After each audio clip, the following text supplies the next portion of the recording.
বাপ শব্দের অর্থ হচ্ছে আমাদের কি দরজা। দরজা।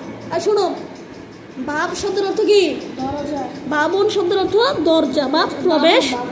বাপের হ্যাঁ, বাবুন শব্দের অর্থ হচ্ছে দরজা। আবওয়াব, বহুবচন আবওয়াব। আবু আবুন, আবওয়াব, বহু বছরে কি আবওয়াব। আবু আবুন।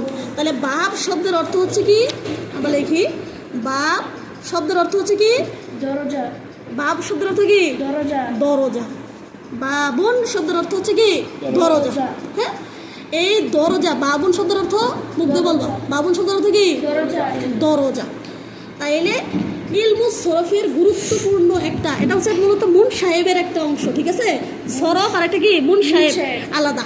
এটা গুরুত্বপূর্ণ একটা কি অংশ, গুরুত্বপূর্ণ একটা অংশ, যে নির্দিষ্ট কিছু ওজন আছে। এটা কি আছে, নির্দিষ্ট কিছু কি আছে ওজন আছে। মাছদার থেকে নির্দিষ্ট কিছু ওজনে মাছদার থেকে কি বলছে, এটা শব্দকে রূপান্তরের বিশেষ নিয়ম, যার দ্বারা সিগা তৈরি করা হয়। যার দ্বারা কি তৈরি করা হয়, যেরকম আমরা পড়ছি না ফালা ফালা ফালু, এরকম পড়ছি। তাহলে যে নাসরা নাসরা নাসারু, দরাবা দরাবা দরাবু, নাসরা থেকে ইয়াংসুরু, দরাবা থেকে ইয়াদরিবু, ফাতাহা থেকে ইয়াফতাহু, কারুমা থেকে ইয়াকুরুমু। এই যে এগুলো হচ্ছে মূলত কি বাপ, এগুলো আমাদের সবগুলো বাপগুলো আমাদের কি করতে হবে, মুখস্থ করতে হবে। তার মানে আমাদের মূলত যেটা পড়লাম, যে আমাদের সবচেয়ে বেশি ব্যবহৃত যেটা আমরা প্রকারভেদে পড়ে যাই। আগে দেখো, আমার কিছু গুরুত্বপূর্ণ ভাবের ভিতরে আছে মাদির একটা থাকে, আর একটা কি থাকে মুদারের একটা থাকে। হ্যাঁ, একটা থাকে কি মাদির, আর একটা কি মুদারে। আমরা যেটা মুখস্থ করব সেটা হচ্ছে নাসারা ইয়ানসুরু, নাসারা ইয়ানসুরু। ইয়ানসুরু। রাফিরা লিখে দিছিলাম না এগুলি, নাসারা ইয়ানসুরু। এ দেখো, বাবে নাসারা শব্দটা, এটার কিন্তু মাজিতে আইন কেলেমায় কি হয় জবর। মাজির আইন কেলেমায় কি মাজির আইন কেলেমায় জবর।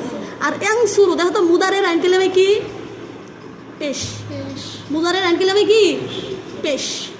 তারপর হচ্ছে দরাবা ইয়াদরিবু, দরাবা ইয়াদরিবু।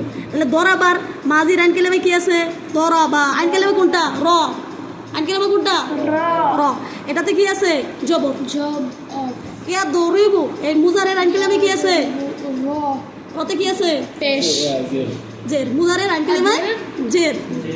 ফাতাহা ইয়াফতাহু, ফাতাহার আইন কেলেমায় কি আছে, এটা বলতো মাজির আইন কেলেমায় জবর। আইন কেলেমা কোনটা তা।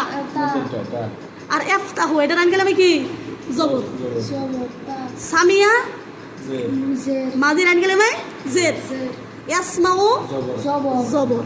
আর কারুমা ইয়াকুরুমু, এটার মাজির আইন কেলেমায় হচ্ছে পেশ, মুজারের আইন কেলেমায় পেশ। ঠিক আছে। তাহলে যা শুধু খালি আমাদের কি করতে হবে বলতো, মাদি এবং মুদারে এগুলো আমাদের শিখে ফেলতে হবে। এখন আমাদের কালকে